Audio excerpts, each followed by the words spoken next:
चौहान साहब का बेहद शुक्रिया। और सबसे पहले मैं दिव्य प्रकाश जी के बारे में तो बताने की ज़रूरत नहीं होगी शायद। स्टोरीबाज हैं, 3 बेस्ट सेलर किताबें लिख चुके हैं। मुसाफिर कैफ़े, मसाला चाय, टर्म्स एंड कंडीशन अप्लाई, जिसको हिंदी में शर्तें लागू कहते हैं। तो आप लोगों को मैं ये बात बताना चाहूँगी कि मुनीर नियाज़ी कहकर गए हैं, हमेशा देर कर देता हूँ मैं। और दिव्य साहब बड़े डरे हुए थे कि कहीं उनको देर ना हो जाए, इसलिए आज उन्हें आना था तकरीबन 10:30 बजे, और उस देरी से डर करके 8 बजे यहाँ पहुँच गए। रात भर सोए नहीं है साहब। IIT कानपुर में थे। IIT कानपुर में आपका कुछ कहानी सुना रहा था, कहानियाँ सुना रहे थे। स्टोरीबाज हैं, कहानियाँ सुना रहे थे। वीडियो में भी अपने आप लोग अगर सोशल मीडिया फ्रेंडली हैं, वैसे तो आजकल पूरी दुनिया सोशल मीडिया फ्रेंडली है, तो आपने वीडियोस जरूर देखे होंगे देवी साहब के। तो बड़े खूबसूरत कहानियाँ सुनाते हैं, बहुत ही शानदार कहानियाँ सुनाते हैं। सबसे पहले मैं देवी साहब से बोलूँगी, उनसे अनुग्रह करूँगी कि कुछ कहें आप लोगों से, ताकि मैं अपनी कुछ बातें शुरू कर सकूँ। आप सवाल पूछो। अरे सवाल और जवाब तो होते ही रहेंगे। मतलब मेरे पास कहने को ज़्यादा कुछ बातें हैं नहीं वैसे भी, और जितनी बातें उतनी वो 10 बार वैसे ही रिपीट होने लगी हैं अब।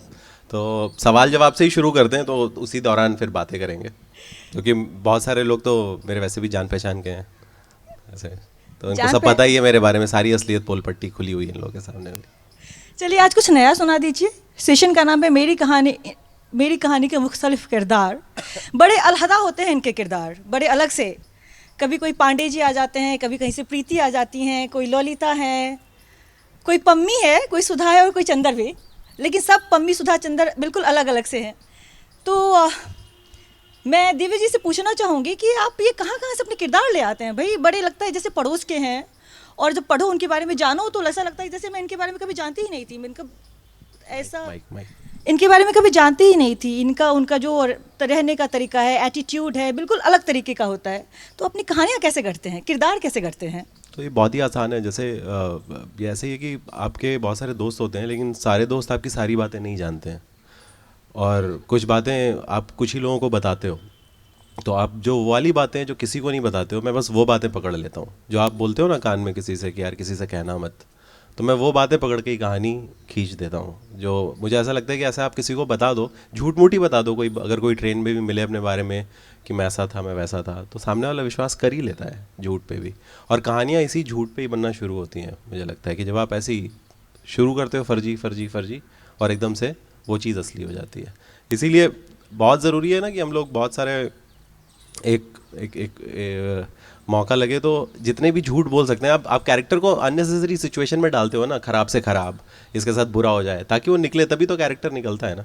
तो ऐसे ही करते रहते हैं, और किरदार ऐसे ही हैं सब। ऐसा कुछ भी नया थोड़ी ना लिखा है मैंने। मतलब सब ऐसी गली मोहल्ले के लोग हैं जो बेचारे मिल जाते हैं इधर उधर हम लोगों को, जिनका एक वो सपना, एक उनका कोई डर पता चल जाता है मुझे कि अच्छा ये नई चीज़ पता चल गई तो ये लिख देता हूँ।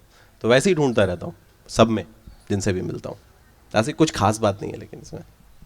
तो ये मैं मानूं कि आप जो है वो झूठ बेचते हैं, क्योंकि बेस्ट सेलर होने का मतलब ये होता है सबसे ज़्यादा बिकने वाली किताबें। नहीं, झूठ तो नहीं, हम लोग किताबें तो बेचने के बिजनेस में हैं ही कम से कम। तो लेकिन झूठ एक्चुअली क्या है ना, जो कहानी का झूठ है ना, वो सच और झूठ के बीच की कोई चीज़ है। जैसे कि अगर मैं बताऊं किसी को कि यार मैं बनारस गया था, और बनारस में ना एक हमारे जो ताऊ जी थे, और ताऊ जी गंगा जी के जब घाट पे अस्सी पे उतरे नहाने के लिए, तो वहाँ पे उनके कपड़े चोरी हो गए। अब ये ऐसा सच या झूठ है, हो सकता है हुए, हो सकता नहीं है। बहुत ही बिलीवेबल ट्रुथ है। जो बिलीवेबल लाइज और जो बिलीवेबल ट्रुथ होते हैं उन्हीं पे कहानी बनती है। ज़रूरी नहीं है कि सच में ऐसा हुआ हो, लेकिन ऐसा हो सकता है। हाँ, ऐसा हो सकता है। इसीलिए मैं बार बार बोलता हूँ ना कि कहानियाँ कोई भी झूठ नहीं होती हैं। वो या तो हो चुकी होती हैं, या वो हो रही होती हैं, या फिर वो होने वाली होती हैं। चलिए मैं मान लेती हूँ कि इनकी कहानियाँ झूठ और सच के बीच में कही होती हैं, या तो हो चुकी होती हैं या फिर होने वाली होती हैं। लेकिन किरदारों का क्या?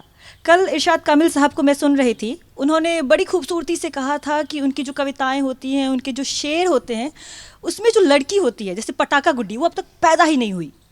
शायर और कवि अपनी लड़कियाँ या अपने किरदार, अपनी नायिकाएँ पैदा करते हैं। इनफैक्ट जो बहुत आगे की जो नायिकाएँ होती हैं वो उनकी कविताओं और शेरों में होती हैं। आप बड़े शानदार लेखक हैं, बहुत ही पब्लिक आपको बहुत पसंद करती है। आपकी नायिकाएँ कहाँ से पैदा होती हैं? हो चुकी होती हैं? मेरी नायिकाएँ सब पैदा हो चुकी हैं, बस मेरे को मिली नहीं। तो तो इसलिए मैं उनके मतलब इरशाद साहब, मैं इतना बड़ा राइटर नहीं हूँ अभी, हो सकता है कि आगे ऐसे भी लड़कियों से मैं प्यार कर पाऊँ जो अभी हुई ही नहीं है। लेकिन होता क्या है ना कि जैसे मैं आपको एक कहानी सुनाता हूँ। मैं एक बार जब मैं बहुत प्यार करने वाले फेज़ में था अपनी ज़िंदगी के, तो मेरा स्ट्रगल ना बहुत ही देसी टाइप का था। आजकल की तरह नहीं था कि व्हाट्सएप का नंबर है और सब कुछ बहुत आसान है। हम लोग के यहाँ थोड़ा सा और आसान हुआ करता था। जैसे मैं सुबह रुड़की में पढ़ता था और वहाँ से जाता था मैं रुड़की स्टेशन, जो मेरा हाईवे पे कॉलेज था, वहाँ से करीब 8-9 किलोमीटर रुड़की स्टेशन था। वहाँ से मैं एक चंडीगढ़ की ट्रेन लेता था। चंडीगढ़ की ट्रेन लेने में मेरे को जाना चंडीगढ़ होता था, लेकिन मैं अम्बाला उतर जाता था, क्योंकि चंडीगढ़ से वो ट्रेन पैसेंजर हो जाती है, वो 2 घंटे लगाती थी। लेकिन अम्बाला स्टेशन पे जो बस थी वो 1 घंटा लगाती थी, और वो सेक्टर 19 नीलम टॉकीज़ के सामने पहुंचा देती थी, जहाँ पे मुझे पहुंचना होता था। वहाँ पे फिर एक रॉक गार्डन था। रॉक गार्डन 3 फेज़ में, अगर कोई चंडीगढ़ गया हो तो उसे पता होगा, फेज़ 1, फेज़ 2, फेज़ 3। यहाँ पे लोग अपने प्यार के हिसाब से जो उनका लेवल चल रहा होता था उतनी दूरी पे बैठा करते थे। तो मेरा फेज़ 1 से शुरू हुआ और मैं फेज़ 3 तक फाइनली, जब तक उसकी शादी नहीं होने वाली थी तब तक मैं पहुंचा किसी तरीके से। और उसके बाद फिर मैं जब लौटता था, अब उस समय मोबाइल थे नहीं, तो मैं जो स्ट्रगल था कि उसके बाद मैं जब लौटता था तो लौट के आके अपने कॉलेज जाता था, पीसीओ खुलवाता था, और जहाँ पे वो रहती थी मोहतरमा, उनको 2 बार मैं ब्लैंक कॉल देता था। वो अभी भी ना मेरे हाथ में, जैसे मैं अगर ऐसे ऐसे उंगली ऐसे करता हूँ ना, तो वही नंबर टाइप होता है अभी भी। मेरे फ़ोन का पासवर्ड भी वही है, 605588, है ना। तो वो ऐसे ही होता है। तो अब वो ये चीज़ें लेकिन अब इसमें होता क्या है, जैसे ये सिलसिला हर बार का था, इसमें कोई खास बात नहीं है। तो मैं आके जब 2 बार ब्लैंक कॉल देता था, इसका मतलब है कि मैं ठीक से पहुंच गया, अब तुम आराम से सो सकती हो। लेकिन एक बार मैं ऐसे ही लौट रहा था, और ये करीब करीब आखिरी एपिसोड की बात है, कि अब ये पता था कि आखिरी 1 या 2 बार जा रहा हूँ, इसके बाद से सिलसिला खत्म होने वाला है। और हम लोगों को पहले से पता ही चल जाता है, फिर वो रोना गाना, जैसे हाथी निकल जाता है पूछ रह जाती है टाइप पैर में, और वो बार बार पूछ हाथी हो जाती है फिर से। तो वो सिलसिला चल रहा था। इसी दौरान मैं जब बैठा था तो वहाँ पे एक और बंदी ट्रेन में दिखी, और मेरे मन में ख्याल आया कि अरे यार, तो पुराना केस ख़त्म हो ही रहा है, इससे बात शुरू करते हैं। तो मैंने फिर बातचीत शुरू की, और उससे बड़ी उम्मीद जगी। फिर उसको बहुत भूख लगी थी, तो मैं रुड़की स्टेशन में, इतना तेज़ ज़िंदगी में कभी नहीं भागा। रुड़की में 2 मिनट के लिए ट्रेन रुकती है, लखनऊ चंडीगढ़। ट्रेन का नंबर भी याद होगा मुझे खैर, तो वो रुकती है, और मैंने उसके लिए चिप्स विप्स भाग के, कि तुम्हें भूख लगी, और किसी तरीके से चिप्स और कोल्ड ड्रिंक दिए, और एक कागज़ पे मैंने कहा तुम अपना नंबर लिख दो। तो उसने कहा नहीं, तुम अपना लिख दो, मैं तुम्हें कॉल करूँगी। और मैं आज तक वेट कर रहा हूँ। पहले आप में ट्रेन छूट गई। लेकिन क्या है ना कि लेकिन इसके बाद इस कहानी ने, इस किस्से ने ना, एक कहानी थी उसमें, मसाला चाय में, मेरे ख्याल में लव यू फॉर एवर करके, जिसमें वो ट्रेन में लड़की मिलती है। तो वो कहानी में ट्रेन में मिलती है, उसके बाद वो एक सिलसिला शुरू होता है। वहाँ से उसकी पॉसिबिलिटी क्या थी उस दिन उसके नमकीन चिप्स देने की? उसका कॉल आ सकता था या नहीं आ सकता था? कॉल नहीं आया, कहानी बंद हो गई। कॉल आ गया होता तो कहानी कुछ और होती। तो ये बात, कहानी ऐसे ही बनती है ना, जहाँ पे आप छोड़ देते हो कुछ चीज़ें, और कॉल नहीं आया तो भी तो मैंने अपने कहानी में तो कहानी पूरी कर ही ली ना, ले दे के जैसे है। तो ये दोनों ही, ये आपके ऊपर है कि आपको कितना डेस्परेट है आप कहानी को लेके, और कहानी कितना डेस्परेट है आपको लेके। बड़े खूबसूरत राज खुल रहे हैं। पहले पता चला कि ये झूठ और सच के बीच में से कहानियाँ उठाते हैं, फिर इनके किरदार की जो नायिकाएँ होती हैं वो हो चुकी होती हैं, लेकिन इनसे मिली नहीं होती हैं। अब बस मैं इनसे एक सवाल और पूछना चाहूँ। होती हैं, मिलके खो गई होती हैं। मिलके खो गई होती है। तो नेचर से बड़े इश्कबाज टाइप की नजर आ रहे हैं दिव्य बाबू। नहीं, ऐसा मेरी बीवी नहीं बोलती। अच्छा, बीवी नहीं बोलती है, अच्छा हो सकता है। बट मुझे थोड़ा एहसास हो रहा है कि कुछ इश्क किया, कुछ काम किया वाली प्रकृति है आपकी। इस बारे में कुछ बोलना चाहेंगे कि कब इश्क किया, कब काम किया? 2-4 मजमून सुना दें, मज़ामीन रादर सुना दें। मेरे पर्सनल लाइफ मत खोलो यहाँ पे तो। बट मेरे को प्यार फ्रैंकली 3 बार हुआ, मतलब सीरियस वाला जिसमें कहते हैं, और तीनों बार जैसे मेरी मम्मी का बहुत अच्छा कंट्रीब्यूशन रहा उसमें। जो दूसरी लड़की मैंने मिलवाई, जो कि ठाकुर थी कानपुर की, तो पहली बार जैसे मैंने पहली लड़की जिसको मिलवाया, तो उन्होंने ये नहीं देखा कि आगे क्या होगा क्या नहीं होगा, और तुरंत अपना, वो पहली बार बंदी आई और तुरंत अपना अंगूठी एक निकाल के उसकी अंगूठी दे दी, चाहे शादी होगी या नहीं होगी। इससे बहुत उम्मीद बन गई। लेकिन क्या है ना, जैसे ये सारी चीज़ें बहुत आसान रही मेरे लिए, कम से कम मेरे पार्ट पे, मेरे घर वालों की तरफ से ऐसा कुछ दिक्कत नहीं हुई। लेकिन केवल प्यार में मैं एक टाइम पे ना, जैसे इतनी ज़्यादा क्या होता है ना, जैसे जब आपका एक आध किस्से ऐसे ख़त्म हो जाते हैं, तो फिर आप अलग फेज़ में चले जाते हो ज़िंदगी में, और फिर वो बहुत ही डिस्ट्रक्टिव होता है। डिस्ट्रक्टिव इस सेंस में नहीं कि जैसे मेरे को कभी भी ये फैंसी नहीं था मेरे लिए कि अरे अब चली गई तो अब मैं दारू पीने लगूंगा, ऐसा कुछ नहीं हुआ। लेकिन वो अलग तरीके से डिस्ट्रक्टिव होता है कि आप फिर अलग घुस जाते हो उस दुनिया में कि फिर आप नहीं चाहते, आपको विश्वास उठ चुका होता है, फिर एक अलग फेज़ बहुत ख़राब होता है, एक तरीके से एक अलग नशे में ही रहते हो आप। तो उसमें तो वो सब रहा, लेकिन ऐसा नहीं रहा कि कुछ काम नहीं किया। मेरे को हमेशा से पता था मिडिल क्लास से काम नहीं करेंगे तो जाएंगे कहाँ, वो तो था ही ना, मतलब कि एमबीए तो करना ही है ना ले दे के।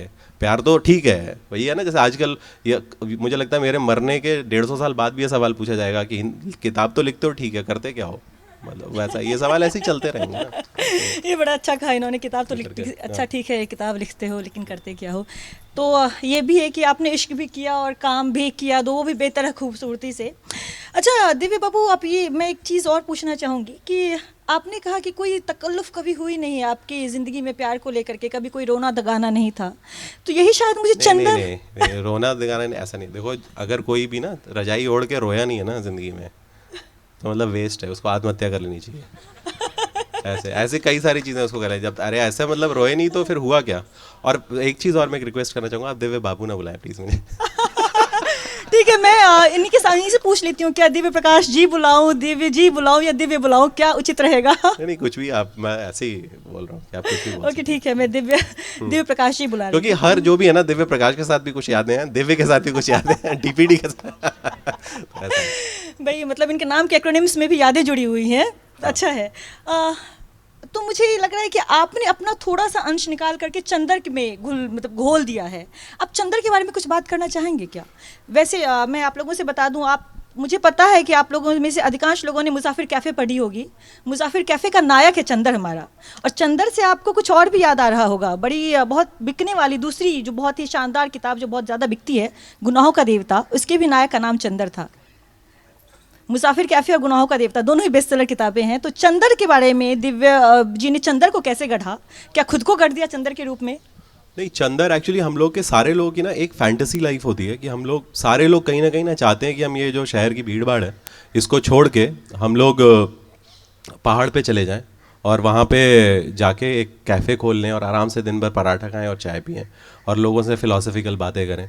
मेरा दोस्त बैठे हैं हमारे, और अभी सुबह हमारी यही बात हो रही थी कि आपने पहले लिख दिया मुझे तो एक कैफ़े खोलना था और इन्होंने कुछ और नाम सोच रखा था।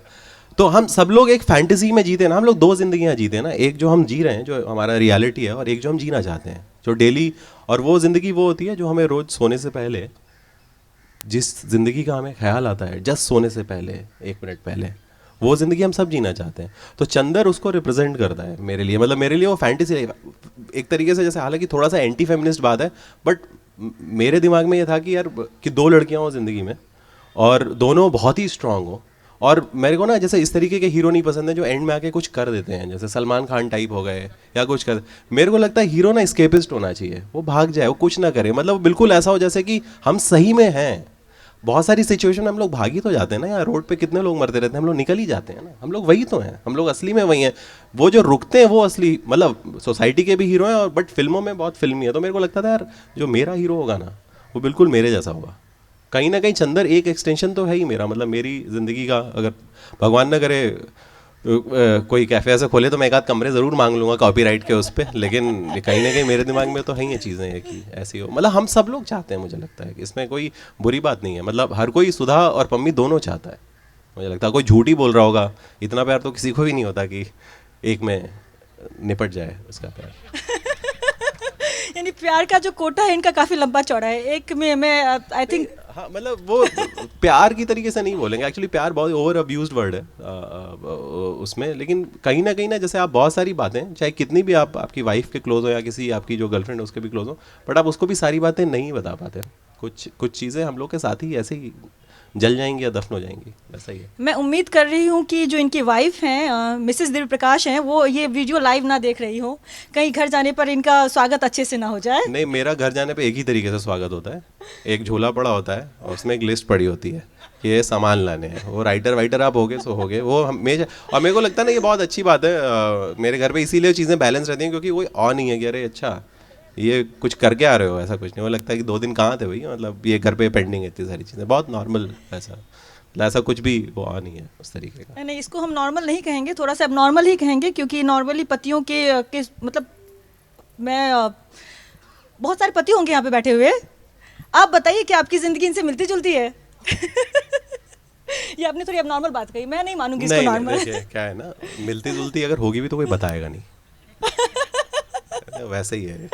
अच्छा, खैर बहुत पर्सनल बातें हो गई हैं अभी।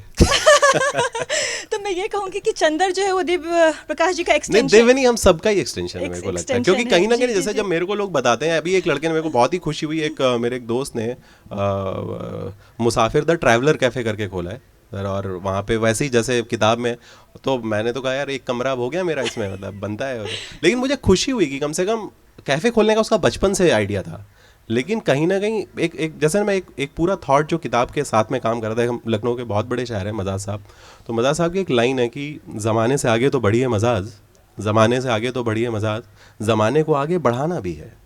तो कहीं ना कहीं वो थॉट हमेशा था मेरा कि ये जो रिलेशनशिप है कि 3 लोगों में एक बच्चा हो, मैं इसको बहुत ही नॉर्मली देखता हूँ। हम आज से 10 साल बाद ये सब देखेंगे कि जैसे मैं भी मुंबई में एक मैंने शादी अटेंड की, वहाँ पे एक लड़की जिसके 2 बार कन्यादान हुआ, तो पता चला कि मदर और फादर जिनसे वो एक्चुअली पैदा हुई थी बायोलॉजिकली, उन दोनों ने अलग अलग बाद में शादियाँ करी, और इतना खूबसूरत लगा वो मुझे मंजर कि लगा कि अरे 4 लोग मिलकर ऐसे कन्यादान लग रहा है, और बहुत ही नॉर्मल, ऐसा कहीं पे कोई चेहरे पे कोई ऐसा नहीं है फिल्मों की तरीके से मार काट डालेंगे, और बड़े आराम से हो रहा था। तो मुझे लगता है फ्यूचर में ऐसे रिश्ते एग्जिस्ट करेंगे कि 3 लोगों में एक बच्चा हो, 4 लोगों में 2 बच्चे हों, इस तरीके से रिश्ते होंगे।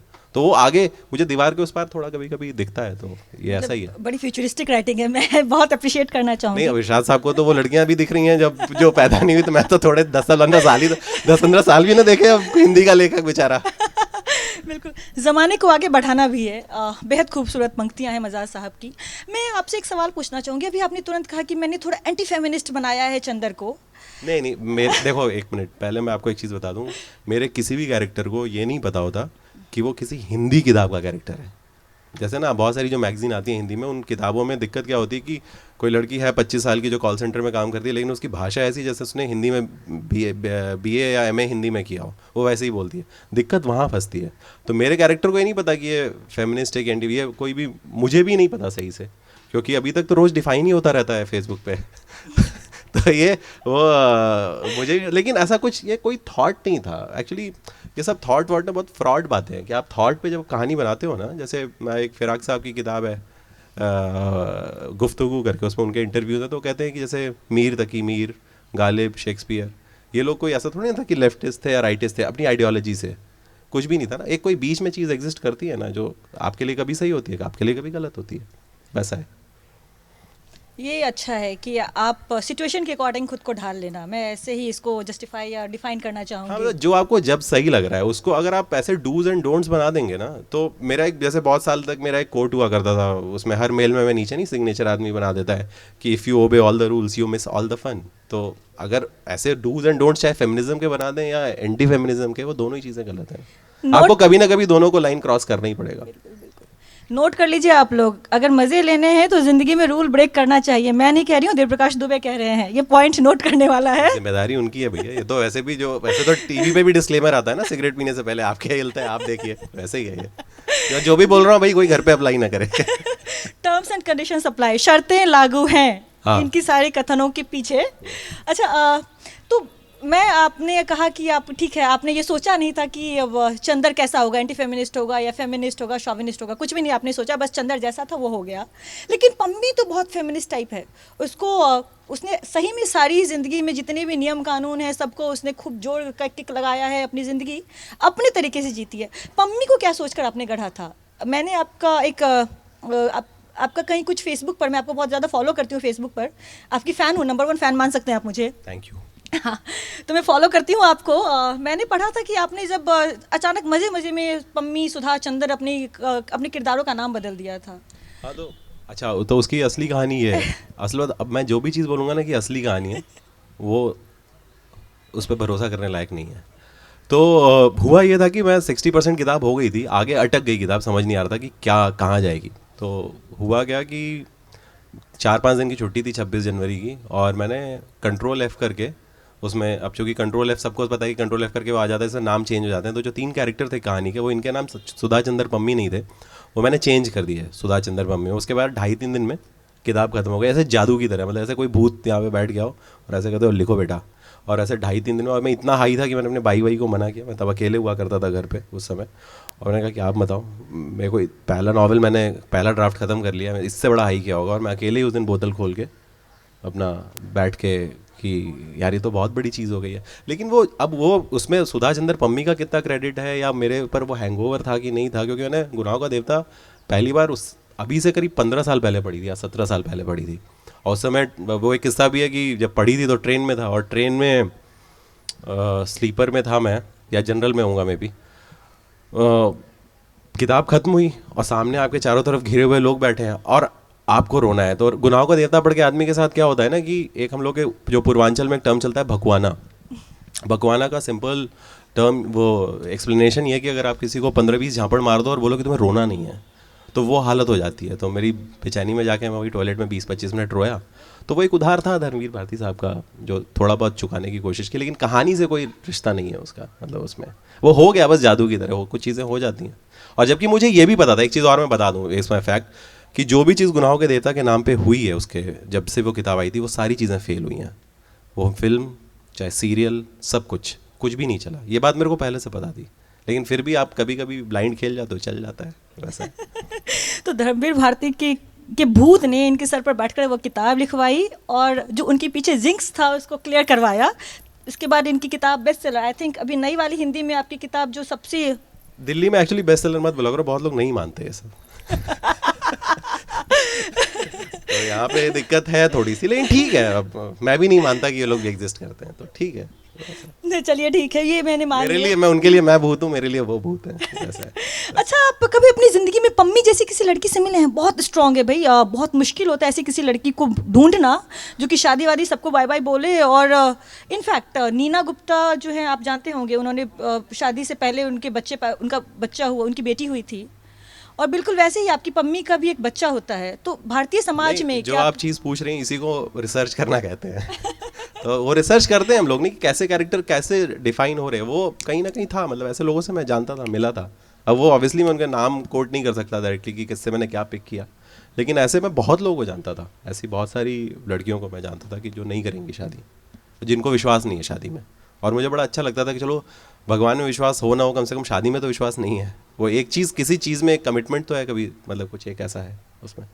नहीं, मैंने कुछ और नहीं, अच्छा मुझे लगा कि आपने ये पूछा। शादी नहीं करना और शादी से पहले बच्चा करना बड़ा अभी भी बहुत टैबू चीज़ है। नहीं तो वो भी मैं जानता था, वो भी मैंने केस निकाल के वो बात की थी उनसे, मैंने उसमें करके बॉम्बे की है एक लेडी, मैं अब नाम नहीं लूंगा क्योंकि वो उसमें बहुत वो एक कोर्ट की रूलिंग भी आई थी, फिर उसके बाद उनसे जब मैं मिला था तो उसमें देखा। सो कहानी लिखने वालों को रेबल होना चाहिए, समाज के नियम कानून तोड़ने चाहिए। दिव्य प्रकाश जी ने बड़े अच्छे से, बड़ी खूबसूरती से तोड़ा है वो, और बड़ा अच्छा एग्जाम्पल, बड़ा अच्छा सा एग्जाम्पल सेट किया है। और सबसे अच्छी बात ये है कि मुसाफिर कैफ़े सिर्फ युवा वर्ग में ही पॉपुलर नहीं है। मैंने बहुत सारे ऐसे लोगों को मैं जानती हूँ जिन्होंने नई वाली हिंदी, जिसमें थोड़ी सी अंग्रेजी भी घुली हुई होती है, उसको 40 के पार वाले लोगों ने भी बहुत पसंद किया है। मैं बहुत सारे ऐसे लोगों को जानती हूँ पर्सनली। तो दिव्य जी, आपकी एक और किताब है शर्तें लागू, मेरे सामने रखी हुई है। इसमें एक कहानी है ललिता। ललिता के बारे में, ललिता एक वेस्ट की बड़ी नामी किताब है, बेस्ट सेलर किताब है ललिता। आप क्या उसके बारे में थोड़ा डिफाइन करना चाहेंगे कि क्यों, कहाँ से वो किरदार आया और आपने कैसे इतनी, मतलब बहुत बोल्ड लड़की लगी मुझे आपकी ललिता। तो मैंने क्लास 6 में जो पहली किताब पढ़ी थी उसका नाम था, जो छुपा के कवर से, एक पहले जब स्टेशन पे किताबें आप लेते थे, आपके पिताजी कई सारी ऐसी किताबें खरीदते थे जो कवर लगा के आती थी। तो उसमें से एक किताब थी लेडी चैटरली का प्रेमी।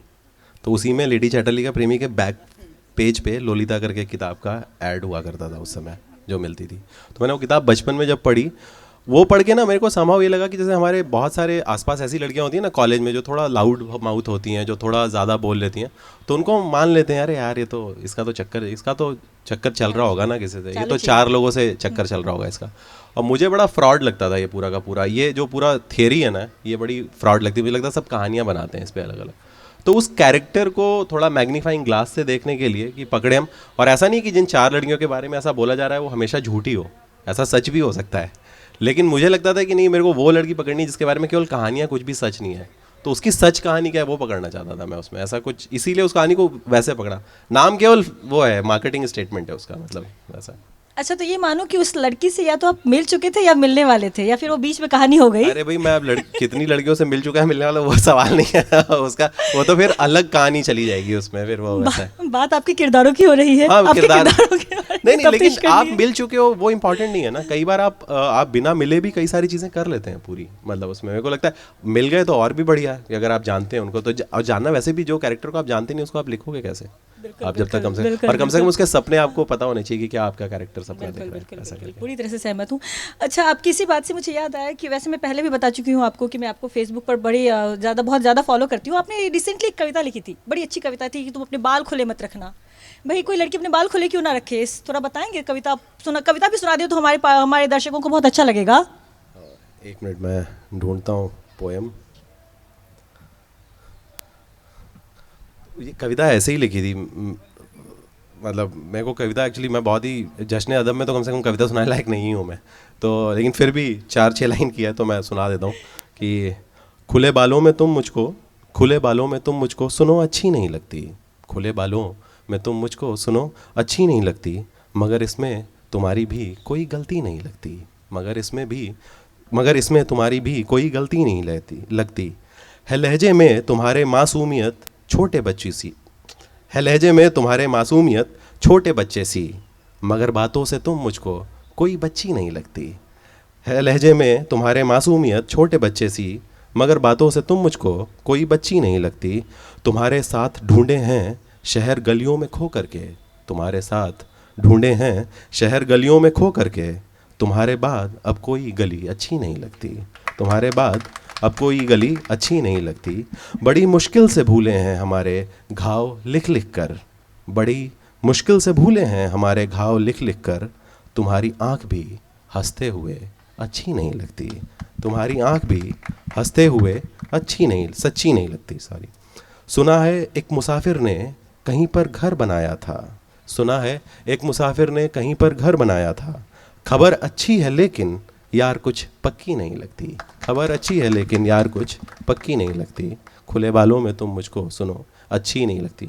एक्चुअली खुले बालों को लेके थोड़ा सा सोसाइटी में है कि खुले बाल अच्छे लगते हैं, तो मेरे को लगा कि कहानी को उल्टे तरीके से पकड़ना चाहिए, हो सकता है कि ऐसा कुछ। देखिए, मेरा कोई भी ऑब्जर्वेशन ऐसा नहीं है जो किसी भी आम लड़के का ना हो। रोहित बिट्स से है, और मुझे लगता है करीब बिट्स में भी ऐसे ही हो रहा होगा ना, जैसे मैं देख रहा हूँ दुनिया को, ऐसा कुछ अलग तो नहीं हो रहा होगा, है ना? या आयुष है यहाँ पे, या आशीष बैठे हैं यहाँ पे, तो यही मुझे लगता है सबके ये ऑब्जर्वेशन है, बस मैं थोड़ा सा चटकारा ज़्यादा मार देता हूँ, मुझे लगता है ये ऐसा है। तो आपने कहा खुले बालों में, सोसाइटी का एक सोचना है कि खुले बालों में लड़कियां अच्छी नहीं होती, लेकिन मैंने ये सुना है कि खुले बालों वाली लड़कियां बिगड़ी हुई होती हैं। और बिगड़ी हुई लड़कियों से याद आया कि अभी आपने वीडियो किया था बिगड़े हुए लड़कों वाला, तो ये वीडियो का आइडिया कहाँ से आया? बड़ा अच्छा सा वीडियो लगा। क्या आपके पापा जो थे, आई मीन लाइक, बड़ा अच्छा, मुझे मतलब बड़ा कॉन्सेप्ट बड़ा सुंदर लगा। मैं अगर वीडियो की सच्चाई बता दूंगा तो लोगों का दिल टूट जाएगा। जैसे मैं होली वाला जो वीडियो आया था उसमें शुक्ला मास साहब की बड़ी याद आती है होली पे, और सच बात यह है कि कोई शुक्ला मास साहब मेरी ज़िंदगी में नहीं रहे, कोई शुक्ला मास साहब नहीं थे कभी। हाँ, तो वो अब, लेकिन बिगड़ा हुआ लड़का चूँकि आशीष का ही मुझे लगता है आइडिया था, ये बीबीसी ने बनाया था, वो एक कैंपेन था इनका। तो स्क्रिप्ट भी चूँकि उसमें थोड़ा पिताजी को उल्टा सीधा बोला था, ऐसे पिताजी हैं नहीं मेरे, लेकिन वो थोड़ा तो स्क्रिप्टेड था वो। अच्छा, वो स्क्रिप्टेड था, मतलब ये मान लूँ कि आपकी फैमिली में जो आप किताबें लिखने को लेकर के बड़ा मतलब बिल्कुल वैसा नहीं है जैसा वीडियो में है। हाँ, मतलब इतना भी बुरा नहीं है। तो फिर दिवाली वाली वीडियो के बारे में क्या कहना चाहेंगे आप? आप सचमुच में होल दिवाली में घर नहीं गए थे? हाँ, मैं लखनऊ नहीं जा पाया, मैं मुंबई में ही था। अच्छा, सही था। ऐसा हर चीज़ झूठ नहीं है भाई। चलिए भाई, मतलब कुछ चीज़ें तो जस्टिफाई हो रही है। इससे सच झूठ से कहानी सुनाता हूँ छोटी सी। रिसेंटली एक बात है, जो हम लोग सारे लोग शेयर्ड कैब, सबको पता है ना, ओला उबर सब लोग बुक करते हैं मोटा मोटा। तो एक ऐसी मेरे को कहीं पे ऐसी, मैं कहीं जगह गया था तो वहाँ पे ये बताया किसी ने, जो होता है ना हम लोग के आने से पहले बताया जाता है इन्होंने 3 किताबें लिखी हैं, ये बेस्ट सेलर है, ये सब फ्रॉड है, इसका कोई वैल्यू नहीं है। क्योंकि ना जब तक आपका नाम, आपका एड्रेस नहीं हो जाए ज़िंदगी में, तब तक ये मान लीजिए कि आपने कुछ किया नहीं है। तो कहानी शुरू होती है अमिताभ बच्चन के घर से। अब जैसे अमिताभ बच्चन का जो नाम है वही उनका एड्रेस है। बॉम्बे में हर ऑटो वाले, हर टैक्सी वाले को उनका घर पता है। तो ऐसे ही मैंने एक बार शेयरिंग में एक कैब बुक की, और ड्राइवर को कुछ समझ नहीं आ रहा था। तो मैंने कहा यार ये पृथ्वी थिएटर आ जाओ, पृथ्वी थिएटर से समझ नहीं आता। मैंने कहा अमिताभ बच्चन का घर देखा है? उसने कहा हाँ देखा है। तो मैंने कहा वहीं उसके घर के बाहर मिलो तुम। तो मैंने बुला लिया वहाँ पे घर के बाहर उसमें। अच्छा, जब मैं कैब बुक करता हूँ तो मैं हमेशा शेयरिंग कैब ही बुक करता हूँ। उसकी 3 वजह हैं। पहला तो पैसा, दूसरा पैसा, और तीसरा उम्मीद कि शायद शेयर में कोई बंदी पड़ जाए। तो उस दिन क्या हुआ कि उस दिन क्या नाम है आपका? हाँ, अदीबा। तो मान लेते कि अदीबा के साथ हम कैब शेयर कर रहे थे कि अदीबा का वहाँ पे नंबर आ गया वहाँ पे कैब में।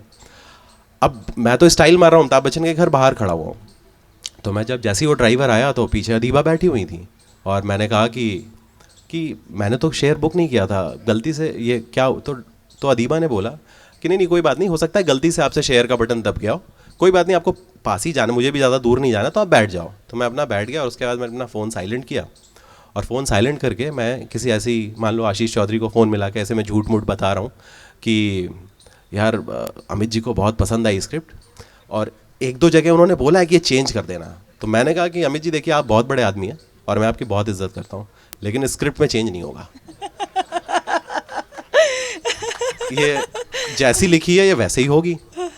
तो फिर मैंने कहा अरे मैंने बोल तो दिया, लेकिन अमित जी अब इतने बड़े आदमी हैं और हो सकता है वो बुरा मान जाएं या मना कर दें।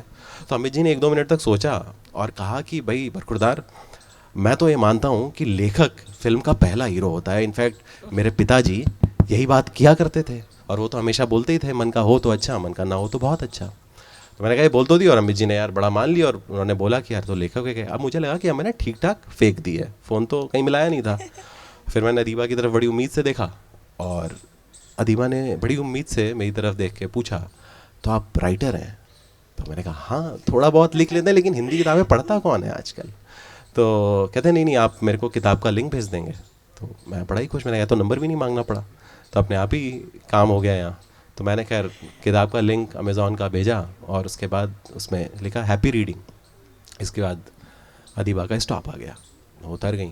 उसके 5 मिनट बाद अदीबा का व्हाट्सएप आया कि मैं अमिताभ बच्चन जी की सोशल मीडिया टीम में काम करती हूँ और वो 10 दिन से मुंबई में नहीं है